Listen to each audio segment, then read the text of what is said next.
நல்லா கேஸ் அடுப்பு மாதிரி எரியுது பாருங்க. ஹாய் ஃப்ரெண்ட்ஸ்,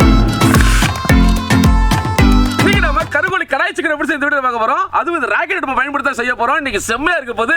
வாங்க நம்ம கருங்கோழி கடாய் சிக்கன் எப்படி செய்யணும் பார்க்கலாம்.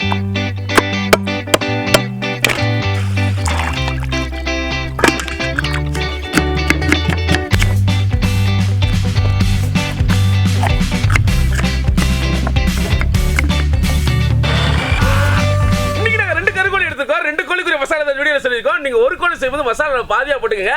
அதே போல இந்த நாட்டுக்கோழி பிராய்லர்ஸ் இதுங்களே செய்யலாம். ரெஸ்டாரண்ட் சைடுல செம்மையா இருக்கும். வாங்க நம்ம ராக்கெட் அடுப்பை ரெடி பண்ணிக்கலாம். இன்னைக்கு இந்த ராக்கெட் அடுப்புல தான் நம்ம சமைக்க போறோம். முதல்ல விறகு லோட் பண்ணிக்கலாம். இப்ப டாப்ல கொஞ்சமா மண்ணெண்ணெய் ஊத்தி பத்த வச்சுக்கலாம். லைட்டா அடுப்பு எரியும் போது கடாய் மசாலா ரெடி பண்ணிக்கலாம். மல்லி 2 டேபிள் ஸ்பூன், சீரகம், சோம்பு, மிளகு இதுங்கெல்லாம் ஒவ்வொரு டேபிள் ஸ்பூன், 2 பட்டை, 4 கிராம்பு, 4 வரமிளகாய் இதுங்களை போட்டு வறுத்துக்கலாம். வறுத்தாச்சு, இப்ப எடுத்து அரைச்சுக்கலாம். கொஞ்சம் வரைக்கும் தான் செலவாகும். இதுலயே முழு சமையலையும் முடிச்சிடலாம். கருங்கோழியை முதல்ல வேக வச்சுக்கலாம். இதுல இஞ்சி பூண்டு பேஸ்ட் 4 டேபிள் ஸ்பூன், தேவையான உப்பு.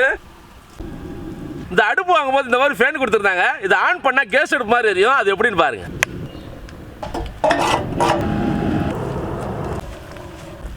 கறி முக்கால் வந்துருச்சு. இப்ப இறக்கி கறி தனியா தண்ணி தனியா எடுத்து வச்சுக்கலாம். நாங்க இந்த ராக்கெட் அடுப்பை வச்சு 2-3 சமையல் வீட்லயும் வெளியிலயும் பண்ணி பார்த்தோம். வெறும் கொஞ்சமா தான் செலவாச்சு. அதே மாதிரி சூப்பரா இருந்துச்சு. ரொம்ப புகையெல்லாம் வரல. அதனால தான் இதை உங்களுக்கு நாங்க ரெக்கமெண்ட் பண்றோம். நாங்க வச்சுக்க இந்த அடுப்புல 15 கிலோ வரைக்கும் சமைக்கலாம். இதுலயே நிறைய வெரைட்டிஸ் இருக்கு. 25 கிலோ, 40 45 கிலோ இந்த மாதிரிலாம் இருக்கு. அதே போல செப்பரேட்டா மேல தந்தூரி செட்டப் மேல டாப்ல மாட்டி சிக்கன் மீன் இதுங்க தந்தூரி செய்யலாம். ஹோட்டல்கள்ல பெரிய கல்லு வச்சு புரோட்டா சுடுற மாதிரி பெரிய அடுப்புகள்லாம் இருக்கு. இதை ஸ்ரீ சாய்ராம் டெக் அப்படின்னு நம்ம ஒரு கோயம்புத்தூர் கம்பெனில தயார் பண்றாங்க. இதை நீங்க வாங்கி பயன்படுத்த ஆசைப்பட்டீங்கன்னா கீழே தெரிய வாட்ஸ்அப் முறை கான்டாக்ட் பண்ணுங்க. நம்ம விளாட்டி ஃபுட்ல இருந்து வரேன்னு சொன்னீங்கன்னா 5% டிஸ்கவுண்ட் பண்ணுவாங்க. விருப்பம் உள்ளவங்க ட்ரை பண்ணி பாருங்க. கடாய் சிக்கனுக்கு கடாய் வச்சுக்கலாம். நெய் 3 டேபிள் ஸ்பூன், அப்புறம் நம்ம எப்போ யூஸ் பண்ற அலையாத்தி மரச்சக்கலை சுத்தமான கடலை எண்ணெய் 2 டேபிள் ஸ்பூன், 1 டேபிள் ஸ்பூன் சீரகம், 6 வெட்டி வச்ச பெரிய வெங்காயம் நல்லா பொன்னிறமாகட்டும். அடுத்து 4 டேபிள் ஸ்பூன் இஞ்சி பூண்டு பேஸ்ட் போட்டுக்கலாம். லைட்டா கிளறியாச்சு. 4 தக்காளி, 4 பச்சை மிளகாய், அதோட 1 டேபிள் ஸ்பூன் மஞ்சத்தூள், 1.5 டேபிள் ஸ்பூன் மிளகாய் தூள், தேவையான உப்பு சேர்த்துக்கலாம். 4 தக்காளி அரைச்சு வச்சிருக்கோம். அதை இப்ப போட்டுக்கலாம். தக்காளி நல்லா பச்சை வாசம் போக வதக்கிக்கணும். அடுத்து 2 கருங்கோழியை போட்டுக்கலாம். இதுக்கு மேல நம்ம அரைச்ச மசாலாவோட முக்கால் அளவு போட்டுக்கலாம். அப்புறம் நம்ம கறி வேக வச்ச தண்ணி.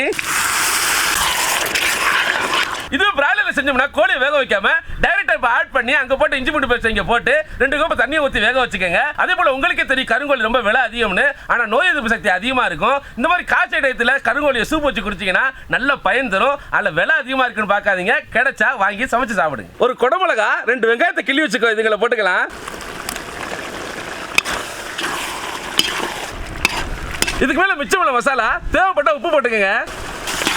இந்த கடாய் சிக்கனை chapati, parotta, ghee rice, fried rice இதுக்குள்ள ஊத்தி சாப்பிடலாம். இப்ப சிக்கன் நல்லா பதம் வந்ததும் கடைசியா கசூரி மேத்தி தூவி சும்மா சுட சுட புரோட்டாக்கு சைடு டிஷா சாப்பிட்டோம்னா ஆகா சுவையான கருங்கோழி கடாய் சிக்கன் ரெடி. கடைசியா கசூரி மேத்தி 2 டேபிள் ஸ்பூன் நல்லா கசக்கி தூவி கிளறி இறக்கிடலாம்.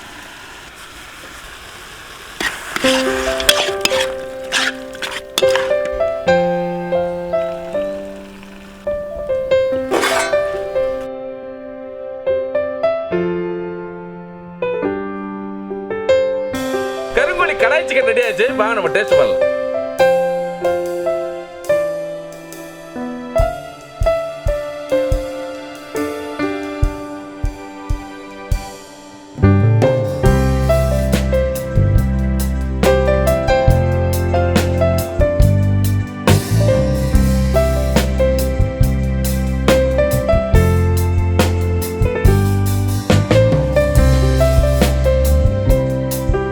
கடாய் சிக்கன் உண்மையில அருமையா இருந்துச்சு.